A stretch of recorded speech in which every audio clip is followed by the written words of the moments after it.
dilangkai oleh Pemkot Surabaya. Dialog dengan kita. Dialog dengan kita. Akan kami segel.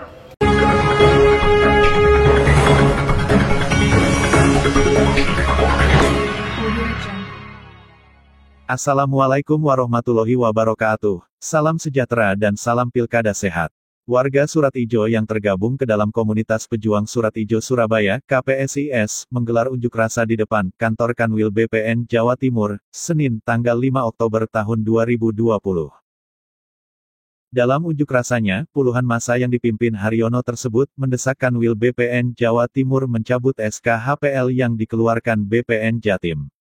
Beberapa alasan dikemukakan peserta unjuk rasa. Di antaranya, terbitnya SK HPL untuk Pemkos cacat prosedur. Di sela unjuk rasa, Fajar Effendi, Ketua Bidang Pendidikan dan Edukasi KPSIS mengungkapkan rasa kecewanya terhadap BPN Jawa Timur dan Pemkos yang dipimpin Wali Kota Surabaya Tri Risma Harini, Risma. Bahkan, Effendi menduga, langgengnya Pemkos dalam mengusai tanah warga Surat Ijo akibat dari persekongkolan oknum pejabat berwenang. Berikut pernyataan visual Effendi kepada Raja Warta. Warga khususnya memahami apa itu Surat Ijo. Dan BPM tahu apa tugasnya dan wewenangnya Surat Ijo. Juga Pemkot harus tahu. Karena ternyata ini adalah kolaborasi persekongkolan pengkhianatan terhadap tanah rakyat. Terhadap tanah negara yang hanya dikuasai. Tidak dimiliki oleh rakyat, tapi dimiliki oleh Pemkot. Padahal dalam undang-undang dan wewenangnya, yang mempunyai hak penguasaan tanah, otoritasnya ada pada BPN. Sedangkan Pemkot juga mempunyai dinas pertanahan. Artinya ada dualisme yang tidak bisa kita biarkan selama-lamanya, Pak. Kenapa harus ke BPN untuk minta mencabut? Yang mengeluarkan Surat Ijo atau hak pengelolaan lahan itu adalah BPN. Yang diberikan kepada pemohon yaitu Pemkot, yang Pemkot tidak pernah memberikan apapun, tidak pernah memenuhi syaratnya, tidak pernah memenuhi prosedurnya, administrasinya, sehingga HPL apa yang telah diberikan oleh BPN itu cacat hukum, cacat prosedural, cacat administrasi. Tapi apa yang terjadi?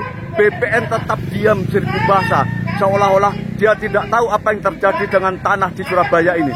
Yang dulunya dari tahun 60-an ada 7 kecamatan, sekarang sudah berkembang menjadi 26 kecamatan. Artinya apa?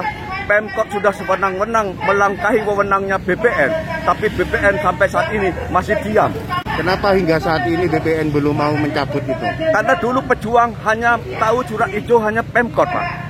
Tidak tahu akar masalahnya, tidak tahu akar hukumnya. Mereka tetap menggugat Pemkot. Ternyata setelah kami telusuri melalui akademi, pakar-pakar praktisi hukum, pakar-pakar pejabat, telah diteliti ternyata sumber masalahnya ada di BPN, Pak. Makanya sekarang mungkin kami akan terus di sini. Karena Pemkot itu hanya pelaksana. Dia pura-pura bodoh, pura-pura budek, karena telah diberikan hak pengelolaan yang bodong. Tapi berjuang, Pak, ada 4. Ada diplomasi, ada politik, ada demo, ada juga persuasi. Bukan hanya di daerah, juga kami ke Jakarta, ke DPR, ke Menteri ATR, ke Menteri Keuangan. Karena sangkut pautnya sangat erat dengan aset negara itu triliunan, harus dihapuskan oleh Menteri Negara, Menteri Keuangan, bukan oleh BPN. Sedangkan BPN hanya mencabut haknya, mencabut HPL yang bodong tadi. Supaya apa? Supaya bisa kembali kepada negara dan negara kembalikan kepada rakyat. Itu, Pak.